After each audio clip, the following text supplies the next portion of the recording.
What is going on, you guys? My name is Nick and welcome back to the channel. So now that everything has kind of started to settle down in regards to the Batman, I was finally able to get out this past week to see a couple of the movies that I've had on my list ever since they released, and that was Cyrano and Dog. Now, I will say I don't have a whole lot of thoughts regarding both of these films. They didn't really blow me away in the ways that I was kind of hoping that they.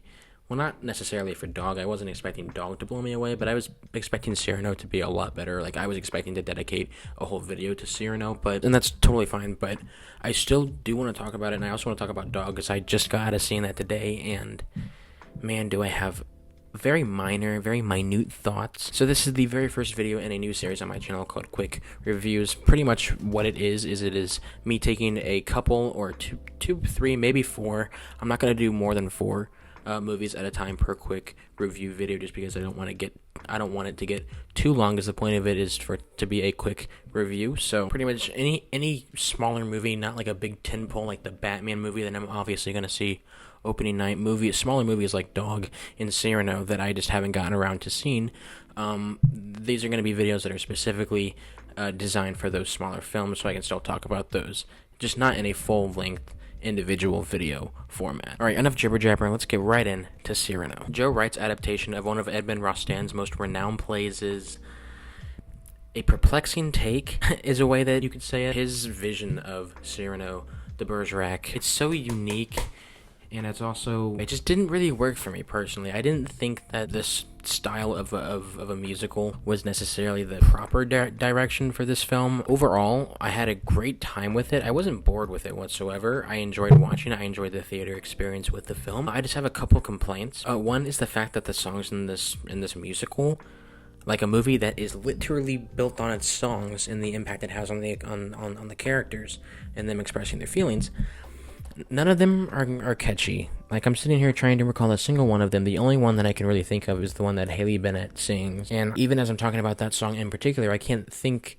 of the melody. I can't hum it for you guys. I can't even say one word from the song. I don't remember them because they were not memorable whatsoever. And then the second issue that I have with the film is that the third act kind of falls apart once De Guiche gets home from war. The film just, like, surprisingly hits the brakes, because what happens is De Guiche gets home from war, and spoiler alert if you don't know the story of Cyrano de Bergerac, he gets home from war, and then he sends Cyrano and Christian off to war. So, it's like this big emotional scene of them going to war, battles going around, people are dying.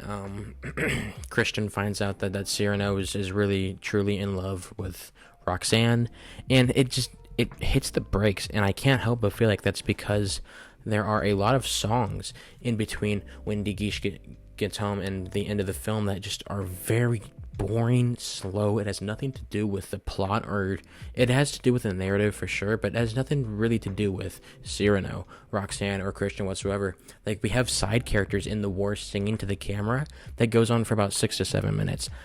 I understand why it's there narratively, but it just didn't make sense within the context of the characters of the film. Alright, and next up is Dog. Man, there's not much I can say about this movie. I didn't like it whatsoever. It just felt like a collage of scenes where a dog is on screen and the audience is just supposed to care about what's happening on the screen because there's a cute dog on the screen. That's what it felt like. And it has a 90% audience score, and I understand why. A lot of people love dogs. A lot of people love just shutting their brains off and getting a nice, soppy story about a dog and his owner, and it is not for me. I went with my friend. She totally loved it. She was shedding a tear by the end of it. I'm not hating on the movie, it's not for me. A lot of the scenes in this movie are extended sequences of watching the dog and Channing Tatum just drive. It is just them driving. Nothing's even happening. They're just driving, looking at the road, not even looking at each other. It'd be different if it was like a cute, intimate moment between him and the dog. That's not what happens whatsoever. It's just them driving for extended, like, minute and 30-second sequences. It's not my thing. I think it serves the purpose that it was created for. It's to create emotional impact, and I get that it was a story that was special to Channing Tatum because his dog passed away, and this was like his love letter to his dog, so I respect it on that note. I just don't think it's a very good film. And there you guys have it, you guys. That is my review for Cyrano and Dog. I hope you guys enjoyed the video. Have you guys seen these films? Have you guys gotten around to seeing any of them?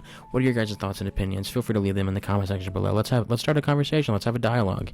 And yeah, I know I said I was going to do a Batman spoiler talk. I just haven't gotten around to doing it yet. There's still a whole lot of thoughts that I have on the film. I've seen it 3 times. I want to see it another time, maybe 2 more times, maybe bring it to 5. I saw Shang-Chi 7 times. I don't think I'm going to see Batman that many times. It's too long of a film. I do think it's better than Shang-Chi, but it is a long-ass movie to see that many times in theaters. Anyway, you guys, thank you guys so much for watching, and I will see you guys in the next video. Peace.